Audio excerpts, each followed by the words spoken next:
welcome to Jacob's Quest, and tonight I got to watch episode 2 of season 2 of Marvel's What If, and this one was called What If Peter Quill Attacked Earth's Mightiest Heroes. And the really interesting twist here is that this is young Peter Quill as a kid, which means that this is based in the 80s. Basically, what if Yondu had decided to fulfill his job and give Peter Quill to Ego, and thus, you know, he's now harnessed as the battery that Ego needs to do his whole spreading of those like ego seeds and conquering the rest of the universe, basically fulfilling his ultimate plan of Guardians of the Galaxy number 2.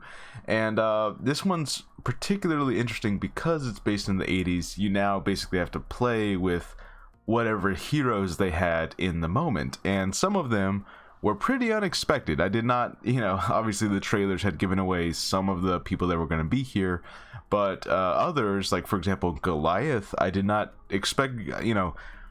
I've seen Ant-Man 2 a couple times, but for some reason it didn't even process like, oh right, Goliath would be operating at this time. He and Hank Pym kind of have like this, they're old friends but they're kind of rivals, and they kind of have like this that sort of relationship going on. It didn't like occur to me like, oh that's right, he's still operating, because we'd never really seen him in action at any point. Even in Ant-Man 2, when they introduce him, you never see him put on a suit or actually do anything. So for the first time ever, we're actually like seeing that happen, and then of course there's Marvel, who I forget what her Earth name is, but she has the Kree uniform on, and they don't really address it, but she straight up says like, oh yeah, this is my Kree outfit. No one like mentions like, oh, she's an alien. Like no one's making a big deal out of that, but I suppose maybe that was public knowledge to S.H.I.E.L.D. maybe. Kind of unclear how public information that was, but she's wearing the uniform, so I guess she, at least in this version of history, she did not mind sharing that. And of course we have the Winter Soldier, Bucky Barnes, who, now Howard Stark and Peggy Carter see him, and then he's like, that's Bucky. And so throughout this episode, they kind of have to do the whole like, remember who you are, Bucky, and they have to talk him down from being his assassin self, as they figure out a way to handle this Peter Quill, who comes to Earth and seemingly starts rampaging everything, which, and this is another thing where it feels like in the conversation of power scaling in the MCU, when you have Scarlet Witch and you have Captain Marvel and all this stuff, all these like hyper powerful people, it feels like Peter Quill always kind of gets left out of that equation because, he was an adult in Guardians 2, and then, by the end of the movie, all that power's gone.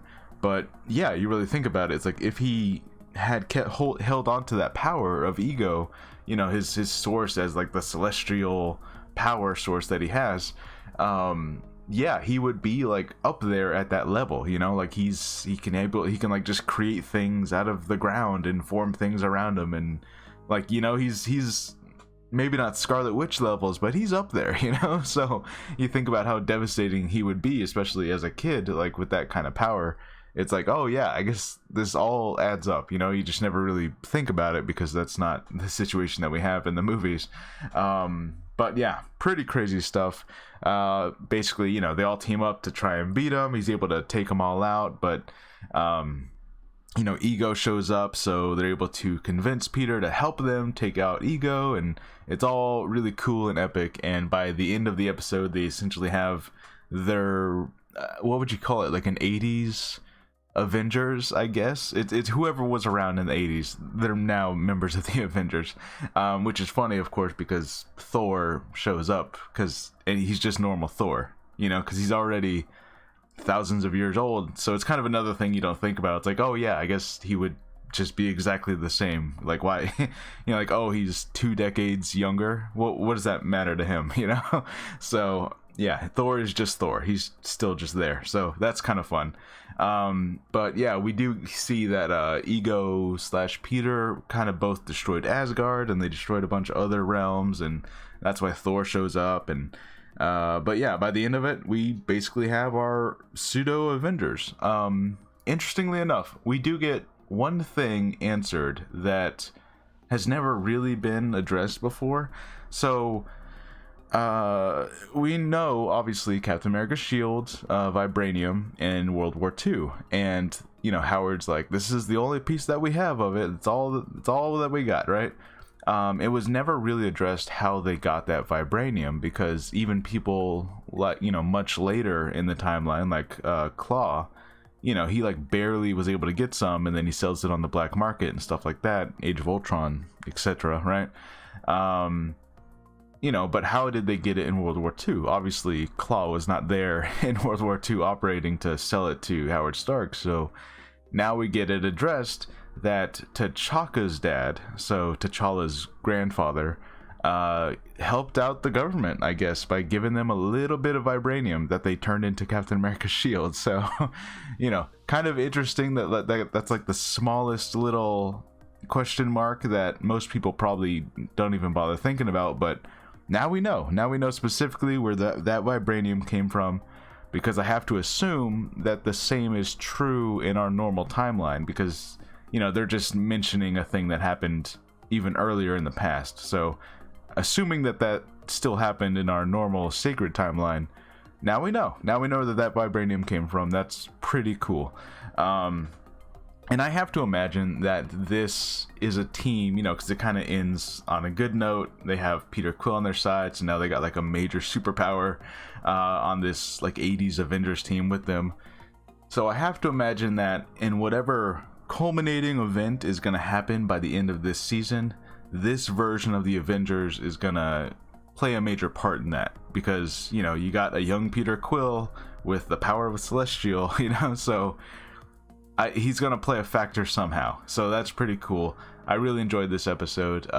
It really, just by setting it in the 80s and having to form whatever team existed at that time, it really like reframes how you think about the timeline of everything happening. Like, oh yeah, I guess T'Chaka is the current Black Panther, Peter Quill is a small child, Thor and Winter Soldier would still look exactly the way that they look in current day, because obviously Winter Soldier is getting frozen in time.